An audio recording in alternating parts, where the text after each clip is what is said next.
The crystal throne of Nexara gleamed under the pale blue light of three suns. King Valdros sat upon it, his massive form casting shadows across the marble floor of the royal court. His skin was silver like liquid metal, and his forearms moved, with practiced grace as he listened to the daily reports from his advisors. The Zephyrian Empire stretched across countless star systems, and every decision made in this room could affect billions of lives. Princess Lyra stood at the edge of the Great Hall, watching her father conduct business. She was smaller than most, Zephyrians, with skin that shimmered a softer silver than the rest of her family. While her brothers and sisters possessed strong telepathic powers and could lift heavy objects with their minds, Lyra could barely sense the thoughts of others. The court whispered that she was defective, a disappointment to the royal bloodline. "Your Majesty," announced General Corax, his deep voice echoing through the chamber. "We have received an unusual report from Mining Station Gamma 7. The workers have captured a strange creature that crashed on their world." King Valdros leaned forward with interest. "What kind of creature?" "It appears to be a bipedal alien, similar in shape to us but much smaller. It has only 2 arms and walks upright on 2 legs. The miners say it was piloting some kind of primitive spacecraft that broke apart during atmospheric entry." The king's 4 eyes narrowed with curiosity. "Is it intelligent?" "It seems to be, Your Majesty. The creature has been making various sounds that might be language. The miners are keeping it contained until your orders arrive." Princess Lyra felt a spark of interest. Living creatures from unknown worlds were rare in the Empire. Most alien species had already been discovered and catalogued centuries ago.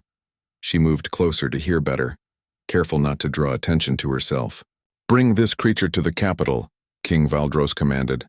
"I wish to see it for myself." 3 days later, the mining transport ship landed in the royal spaceport. Princess Lyra watched from her tower window as guards escorted a metal container toward the palace. Inside that container was the mysterious alien that had sparked her curiosity. The creature was brought before the throne while most of the royal court gathered to witness this unusual event. When the container opened, out stepped the strangest being Lyra had ever seen. It was much shorter than a Zephyrian, with pale pink skin and strange fur growing only on the top of its head. It wore some kind of blue and black clothing that looked rough and simple compared to Zephyrian robes. The alien looked around the throne room with bright brown eyes that seemed to take in every detail. Despite being surrounded by towering silver giants, it showed no fear. Instead, it stood straight and proud like a warrior facing an enemy army. "Fascinating," King Valdros said, rising from his throne to get a better look. "What is your name, small creature?"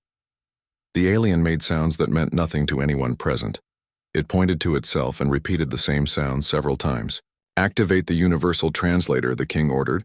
A court technician pressed several buttons on a small device. Suddenly, the alien sounds became words that everyone could understand. "My name is Jake Morrison," the creature said in a clear, strong voice. "I am a human from the planet Earth." "Human," King Valdros repeated slowly as if tasting the word. "I have never heard of your species or your world. How did you come to be in our space?" Jake Morrison straightened his shoulders. "I am an explorer. My ship was damaged in a solar storm while I was mapping unknown regions. I made an emergency landing on your mining world, but my ship was destroyed in the crash." The king studied the human carefully. Jake was clearly intelligent, speaking with confidence despite his situation. His eyes moved constantly, observing everything around him with sharp attention. "You are very small," observed Prince Corin, Lyra's eldest brother. His voice carried a tone of dismissal. "Are all humans so weak and tiny?" Jake looked directly at the prince without showing any sign of being insulted.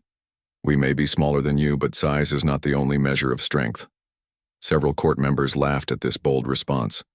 How could such a small creature speak of strength to beings who could crush metal with their minds? King Valdros found himself amused by the human's courage. "You are either very brave or very foolish, Jake Morrison." "Perhaps both, Your Majesty." The king laughed, a sound like distant thunder. "I like this human. It has spirit." He looked around the court, his gaze falling on Princess Lyra, who had moved closer to get a better view. My daughter's birthday. Celebration is next week. She could use an interesting companion. Princess Lyra felt her cheeks burn with embarrassment. Her father was giving her an alien creature like a pet. The court members began whispering among themselves, and she could guess what they were saying. The weakest princess receives the strangest gift. It was perfectly fitting in their eyes. Father, she started to protest, but King Valdros raised one of his hands for silence. It is decided. The human will be given to Princess Lyra as a birthday gift. Perhaps this unusual creature will provide her with entertainment. Jake Morrison looked at the princess for the first time. Their eyes met across the great hall, and Lyra saw something unexpected in his gaze. It was not the look of a defeated prisoner or a simple animal. It was the look of someone who was thinking, planning, understanding everything that was happening around him. I am honored to meet you, Princess Lyra, Jake said with a slight bow. The formal ceremony ended, and guards prepared to escort Jake to the princess's quarters. As they walked through the corridors of the palace, Lyra followed behind, still feeling embarrassed and confused about this strange turn of events. She had wanted many things for her birthday, but a small alien creature had not been one of them. Princess Lyra's chambers were located in the east wing of the palace, far from the main halls where important business took place. The rooms were beautiful but isolated, which suited her position in the royal family perfectly. Guards brought Jake Morrison to her sitting room and left him there with simple instructions to keep the human fed and comfortable. For the first 3 days, Lyra barely spoke to her unusual birthday gift. She felt too embarrassed by the whole situation. Jake was given a small room next to hers, and meals were brought to him regularly, but the princess avoided him whenever possible. She spent her time reading or walking in her private garden, pretending the human was not there. Jake, however, was not idle during these days. He explored every corner of his new living space, studying the architecture and technology around him. He watched the servants who brought his food, learning their routines and behavior. Most importantly, he observed Princess Lyra from a distance, noting how she carried herself and how others treated her. On the 4th morning, Jake found the princess sitting alone in her garden, reading from a data tablet. The garden was small, but beautifully designed with strange alien flowers that glowed softly in the morning light. Lyra looked up when she heard his footsteps on the stone path. You do not have to hide from me, princess, Jake said gently. I know this situation is uncomfortable for you. Lyra set down her tablet and studied the human's face. You speak our language very well for someone who has been here only a few days. Humans are good at learning languages quickly. It helps us survive when we travel to new worlds. Jake sat on a stone bench across from her, careful to maintain a respectful distance. May I ask what you are reading? Military history, Lyra replied, surprised by her own honesty. I study the great battles of our empire, though I will never be allowed to command troops myself. Jake's eyes brightened with interest. Why not? Because I am weak, Lyra said matter-of-factly.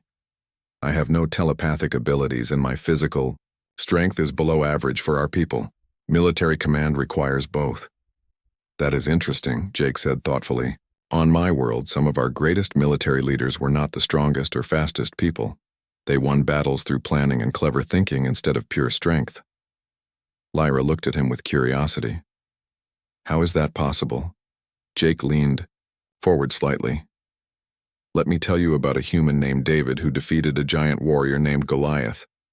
Goliath was twice David's size and had better weapons and armor. Everyone expected David to lose quickly. What happened? David refused to fight the way Goliath expected.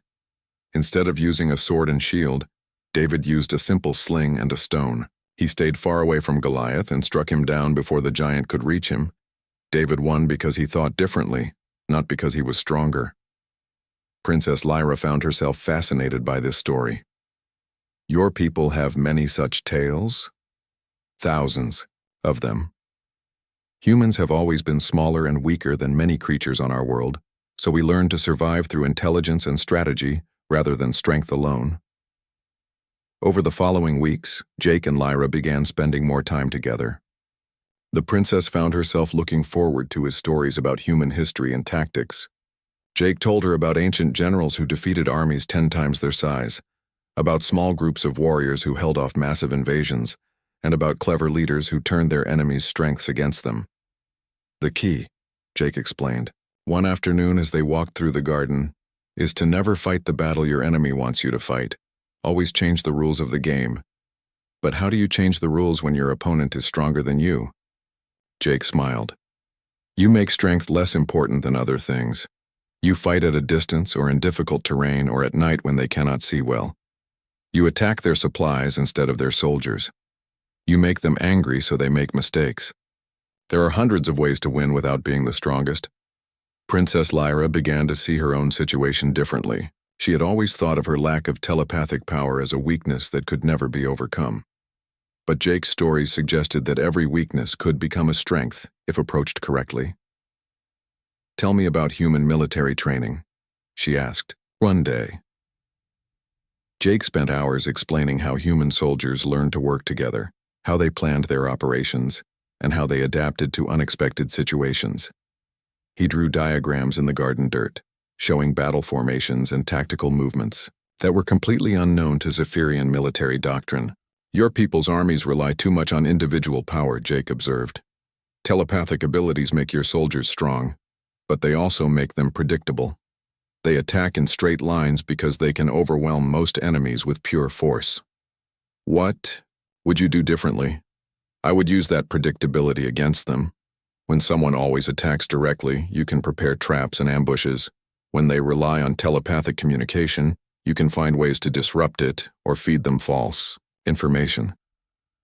Princess Lyra found herself thinking about these conversations long after Jake returned to his room each night. She began to look at the palace guards differently, noticing patterns in their behavior that she had never seen before. She watched how her brothers conducted themselves in court, seeing predictable habits that Jake had taught her to recognize.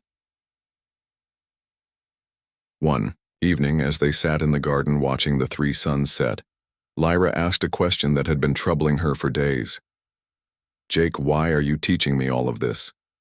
You are supposed to be my gift, like a pet or a decoration. Why help me learn to be stronger? Jake was quiet for a long moment before answering. Because you remind me of many humans I have known, people who were told they were not good enough, not strong enough, not important enough. But some of those people became the greatest leaders in human history. You think I could be a great leader? I think you already are one, princess. You just do not know it yet. That night, Princess Lyra lay awake thinking about everything Jake had taught her.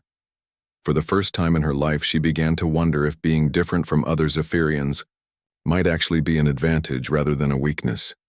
In the room next to hers, Jake Morrison smiled in the darkness. The princess was learning faster than he had hoped. Soon, she would be ready to put these lessons to the test. 3 months had passed since Jake's arrival at the palace, and whispers about Princess Lyra's strange companion had spread throughout the royal court. Some nobles found it amusing that the weakest princess spent her time with an alien pet. Others began to notice subtle changes in her behavior that made them uncomfortable. Prince Corin, the eldest son and heir to the throne, had grown particularly annoyed by these whispers. He was a powerful telepath who could crush steel with his mind, and he commanded respect through fear. The idea that his defective sister was somehow gaining attention bothered him greatly. The confrontation came during the weekly royal dinner, when all family members gathered in the great dining hall. Princess Lyra entered the room as she always did, quietly taking her place at the far end of the long table. But tonight Prince Corin was waiting for her. "Sister," he said loudly enough for everyone to hear, "I hear you have become quite attached to your little alien toy." Princess Lyra looked up calmly, meeting her brother's gaze without flinching. "Jake is my companion, not a toy." "Companion?" Prince Corin laughed, and several other family members joined in. "You speak as if this creature is your equal.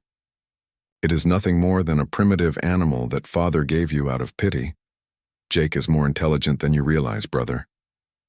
"Intelligence?" Prince Corin's voice grew cold.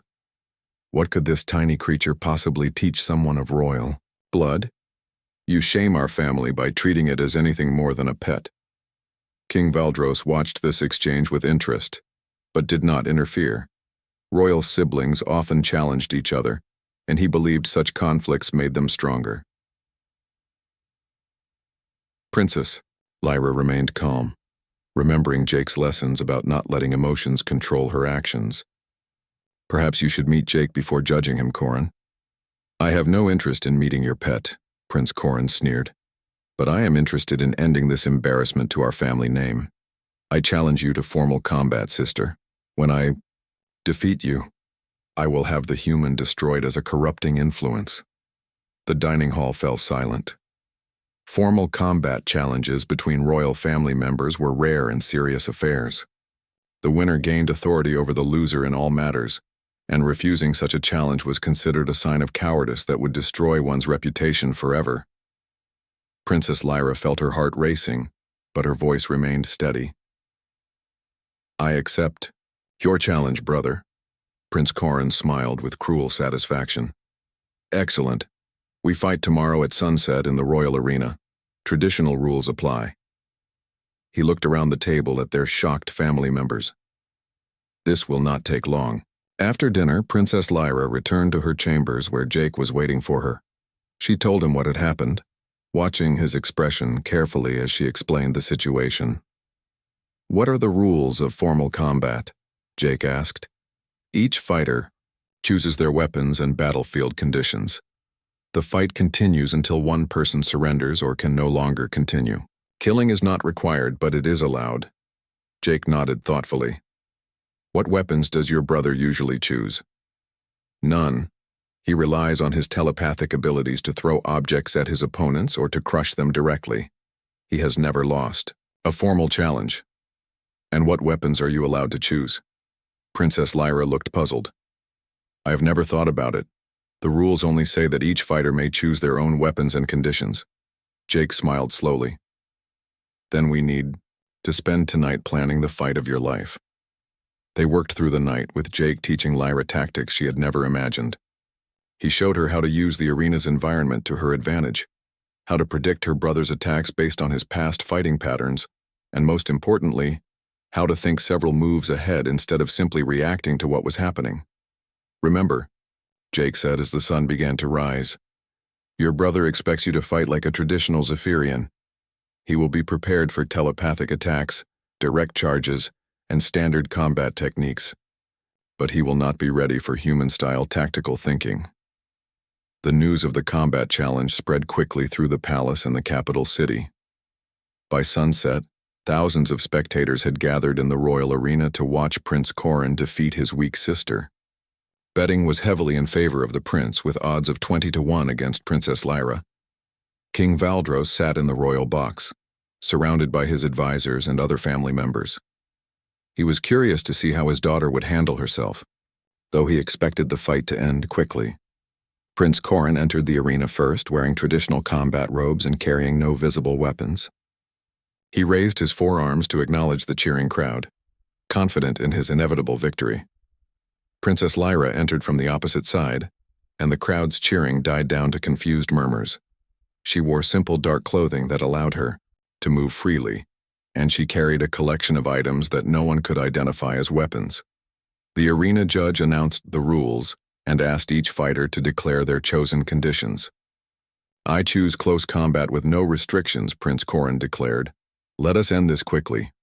Princess Lyra spoke clearly so everyone could hear. "I choose tactical combat with environmental advantages allowed." Prince Corin looked confused by this unusual declaration, but the judge accepted both choices as valid under traditional rules. The fight began with Prince Corin immediately launching a telepathic attack, trying to crush his sister with invisible force. But Princess Lyra was no longer where he expected her to be. She had already moved to a position behind one of the arena's decorative pillars, using it as cover exactly as Jake had taught her. Prince Corin's attack struck the pillar instead, sending chunks of stone flying in all directions. The crowd gasped in surprise as Princess Lyra emerged from a different angle, moving in an unpredictable pattern that made her difficult to target. "Stand still and fight properly," Prince Corin shouted, frustrated by his sister's unusual tactics. But Princess Lyra did not respond. Instead, she continued moving, using every piece of cover in the arena, while gradually leading her brother toward a specific location. She had studied the arena's layout carefully and knew exactly where she wanted him to be. Prince Corrin, growing angrier by the moment, began throwing larger and more powerful telepathic attacks. Each missed strike damaged the arena and exhausted his energy, exactly as Princess Lyra had planned. When her brother was finally positioned where she wanted him, Princess Lyra put Jake's lessons into action. She used a small device to create a bright flash of light that temporarily blinded Prince Corrin, then attacked from an unexpected direction using techniques that no Zephyrian had ever seen before. The fight was over in seconds. Prince Corrin found himself on the ground, defeated not by superior strength but by superior strategy and planning. The arena fell completely silent as the crowd tried to understand what they had just witnessed. Princess Lyra stood calmly over her defeated brother, breathing heavily but victorious. For the first time in Zephyrian history, someone had won a formal combat challenge through tactics rather than raw power. News of Princess Lyra's victory over Prince Corrin spread across the Zephyrian Empire like wildfire. Within days, every world in the kingdom knew that someone had won a formal combat challenge using completely new fighting methods. The impossible had happened, and everyone wanted to understand how. King Valdros summoned his daughter to a private meeting the morning after her victory. Princess Lyra entered his study to find her father sitting behind a massive desk covered with reports and communications from across the empire. "Daughter," the king said without looking up from his papers, "your victory yesterday has created quite a stir. My advisors are receiving messages from military commanders, planetary governors, and noble families. Everyone wants to know how you defeated your brother." "I used tactics that Jake taught me, father." King Valdros finally looked at her directly. "This human has taught you to fight?" "He taught me to think differently about fighting. Instead of relying on strength alone, I learned to use planning, timing, and strategy." The king leaned back in his chair, studying his daughter's face. "Show me these tactics. I want to understand what the human has taught you." Princess Lyra spent the next hour explaining the principles Jake had shared with her. She drew diagrams showing how smaller forces could defeat larger ones, how environmental advantages could overcome superior firepower, and how psychological warfare could break an enemy's will to fight. King Valdros listened with growing fascination. As ruler of a vast empire, he understood the value of military innovation. If these human tactics were truly effective, they could revolutionize Zephyrian warfare. "I want you to test these methods in real situations," the king decided. 3. Outer Rim worlds have requested military assistance against raiders. You will take command of the defense forces and show me what human tactics can accomplish. Princess Lyra felt both excitement and nervousness at this unprecedented opportunity. Never before had she been given real military command, and now she would have the chance to prove Jake's teachings on actual battlefields. Meanwhile, throughout the palace, other reactions to her victory were far less positive. A group of noble families, military leaders, and religious authorities began meeting in secret. They were deeply disturbed by what Princess Lyra's success might mean for Zephyrian society. General Korax, the same officer who had first reported Jake's capture, spoke for many when he addressed the secret gathering. "If a weak princess can defeat a strong prince using alien methods, what does this say about our entire way of life? Are we to believe that our natural abilities mean nothing?" High Priest Zentron nodded gravely. "The traditional ways have served our people for thousands of years. These foreign ideas threaten the very foundation of our civilization." "More concerning," added Lord Vexen, one of the wealthiest nobles in the empire, "is what happens if these tactics spread to other worlds. Military commanders are already asking questions about human methods. Soon everyone will want to learn from this creature." The group agreed that both Princess Lyra and Jake Morrison represented a dangerous threat to the established order. They began planning ways to eliminate this threat before it could spread further. Princess Lyra, unaware of the growing conspiracy against her, prepared for her military assignment with Jake's help. He taught her how to analyze enemy patterns, coordinate multiple units, and adapt quickly to changing battlefield conditions. Remember, Jake told her as they studied star charts of the Outer Rim worlds, raiders usually rely on speed and surprise. They attack weakly defended targets and retreat before organized resistance can respond. But this also means they have predictable patterns that you can exploit. The first world Princess Lyra was sent to defend was called Kepler Prime, a mining colony that had been hit by raiders 3 times in the past month. The local defense force was small and demoralized, having failed to prevent any of the previous attacks. Commander Hex, the local military leader, met Princess Lyra at the spaceport with obvious skepticism. "Your Highness, with respect, I am not sure what you can accomplish here that we have not already tried. These raiders are fast and well-equipped. Tell me about their attack patterns," Princess Lyra said simply. Commander Hex looked surprised by the direct question. "They always strike at dawn, hitting our mining facilities and supply depots. They use fast ships that can escape before our patrol vessels can intercept them." Princess Lyra nodded thoughtfully. "And how do you currently defend against these attacks?" "We patrol the perimeter and try to respond quickly when sensors detect incoming ships. That is exactly what they expect you to do," Princess Lyra said. "Tonight we are going to change that." Using Jake's teachings, Princess Lyra completely reorganized the colony's defenses. Instead of patrolling predictable routes, she positioned defenders in hidden locations around likely targets. She set up false targets to confuse the raiders while protecting the real facilities with concentrated firepower. Most importantly, she studied the raiders' previous attacks and identified the most likely approach routes for their next strike. When the raiders arrived at dawn as expected, they found themselves flying into a carefully prepared trap. Princess Lyra had anticipated their every move, and her defenders were ready for them. The battle was over quickly, with most of the raider ships destroyed or captured. Commander Hex stared in amazement at the wreckage of the raider fleet. "How did you know exactly where they would attack?" "I thought like they think," Princess Lyra explained. "Once you understand your enemy's patterns, you can predict their actions and prepare accordingly." Word of this victory reached the other threatened worlds within hours. The second colony, Sigma Station, sent an urgent request for Princess Lyra's immediate assistance. Their raider problem was more complex, involving multiple groups attacking from different directions. Princess Lyra adapted Jake's tactics to handle this more complicated situation. She organized the defenders into flexible units that could respond to threats from any direction while maintaining communication and coordination. When the raiders attacked expecting to find confused, disorganized resistance, they instead encountered a well-coordinated defense that seemed to anticipate their every move. The third world presented an even greater challenge. The raiders there had learned about Princess Lyra's previous victories and were trying to adapt their own tactics. But Jake had taught her that adaptation was a human specialty, and she proved more flexible than her enemies. Each victory made Princess Lyra's reputation grow stronger throughout the Empire. Military commanders began requesting copies of her tactical reports, trying to understand these revolutionary methods. Planetary governors asked for her assistance with their own security problems. But with each success, the secret coalition against her grew more desperate. They watched in horror as human-inspired tactics began spreading through the Zephyrian military. Traditional methods that had been used for centuries were being questioned and replaced.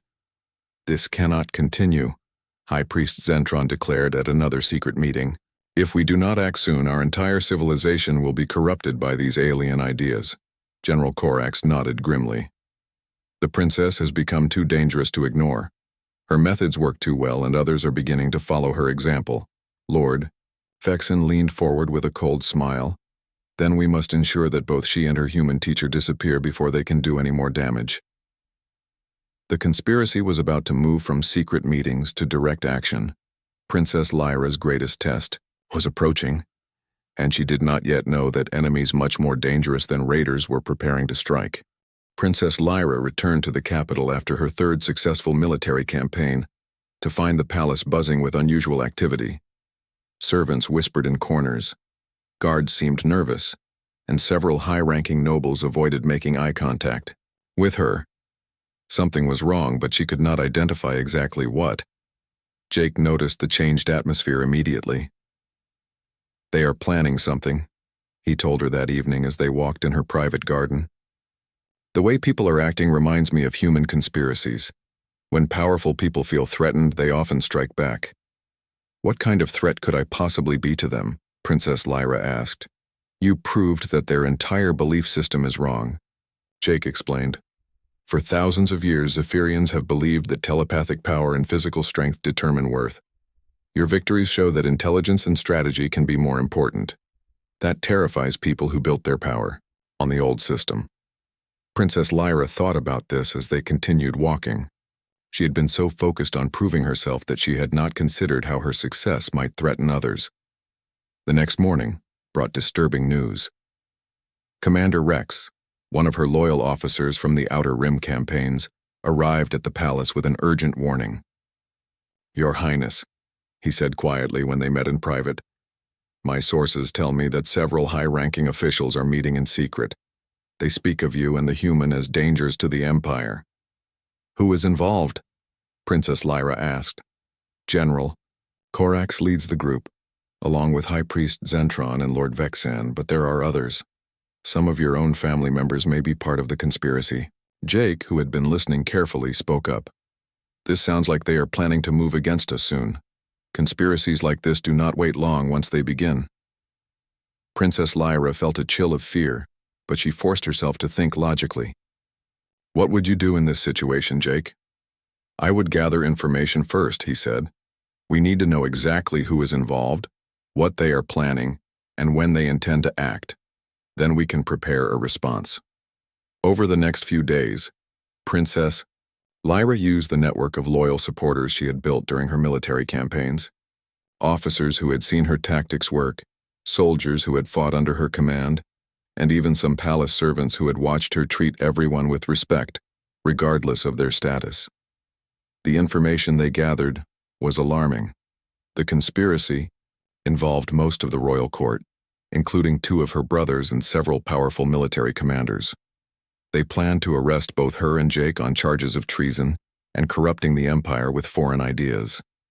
"They intend to act during tomorrow night's royal feast," Commander Rex reported. "They believe they can seize you both when you are separated from your supporters." Jake smiled grimly. "They are making the same mistake your brother made. They think they understand how we will react, but they are preparing for the wrong kind of fight." Princess Lyra spent that night putting together a plan that would have made her human teacher proud. She used every principle he had taught her about turning enemy expectations against them, controlling the battlefield, and striking at the right moment with maximum effect. The royal feast began normally, with the entire court gathering in the Great Hall. Princess Lyra attended as expected, wearing formal robes and taking her usual place at the distant end of the long table. Jake was not present, which disappointed some conspirators who had hoped to capture both targets at once. King Valdros sat at the head of the table, unaware of the plot developing around him. He had been deliberately kept uninformed by the conspirators, who planned to present him with a completed action. As the meal progressed, General Corax stood to address the gathering. "Your Majesty, members of the royal family, I must speak about a matter of great importance to our empire." The hall fell silent as the general continued. "We face a threat to our very way of life. Foreign ideas have infected our society through the influence of an alien creature and its misguided protector." Princess Lyra remained calm, showing no reaction to these words. "Princess Lyra has abandoned our traditional values," General Corax declared. "She uses methods that are contrary to Zephyrian nature and spreads these corruptions to our military forces. This cannot be allowed to continue." High Priest Zentron rose to support him. "The sacred traditions of our people are being destroyed by alien influences. We must act to preserve our civilization." Several other conspirators stood to voice agreement. Lord Vexan pointed dramatically at Princess Lyra. "This princess and her human pet must be removed before they corrupt our entire empire." King Valdros looked shocked by these accusations. What evidence do you have of these charges? Her victories were achieved through unnatural methods, General Corax replied. She corrupts our soldiers with foreign tactics that go against Zephyrian principles. Princess Lyra finally stood to respond. May I answer these accusations, Father? Speak, King Valdros commanded. Everything they say is true, Princess Lyra said calmly. I do use methods they consider foreign. I have achieved victories they think are impossible, and I have shared these methods with others who wanted to learn them. The conspirators smiled, thinking she was confessing to their charges. But they have made one critical error, Princess Lyra continued. They assume that Jake and I are alone and defenseless. At that moment, every door to the Great Hall opened simultaneously. Commander Rex entered with a full squad of loyal soldiers, while other officers Princess Lyra had worked with took positions around the room. Even some palace guards joined them, having decided that loyalty to the princess was more important than following corrupt orders. Jake Morrison walked calmly into the hall, flanked by two of Princess Lyra's most trusted allies. You see, Princess, Lyra said as the conspirators realized they were surrounded, Jake taught me that the best way to defeat a conspiracy is to let it reveal itself completely before you respond.